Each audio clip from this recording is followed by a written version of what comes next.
So, anong message nyo para sa mga estudyante ng MQC? That will be fine. Kasi po yung kasama ko. Hindi po nagtatrabaho. Damo?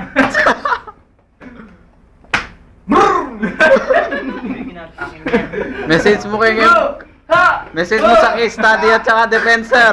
Message ko sa case study. Since that's case study, you can make it. That case will be settled as soon as possible. Yung thesis, sir. Thesis, good luck to your thesis.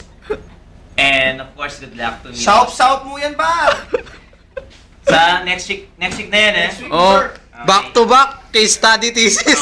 The Saan same ka time, pa? naka-formal yan ha. Formal na tayo. Formal tayo Tapos, with nameplate. With nameplate. English word only. Grammar, fluent. Tsaka dapat nag-toothbrush ka. Tsaka huwag kalimutin pang merienda sa panel. Babayaran ba yun, sir? Babayaran ba? Pwedeng pakilista na lang kay Ate Rachel. Di pwede, kailangan ready ah. Gusto ko yung Babayaran ba yung panel, sir? Ay hindi, wala nang bayad yung panel. Ano lang naman eh. Utang na, ano lang. Utang na loob. Basta importante mabusog na yung yung magkano. Top na kami din. Okay, kami na lang ang estudyante. Kami lang ang estudyante dito sa school.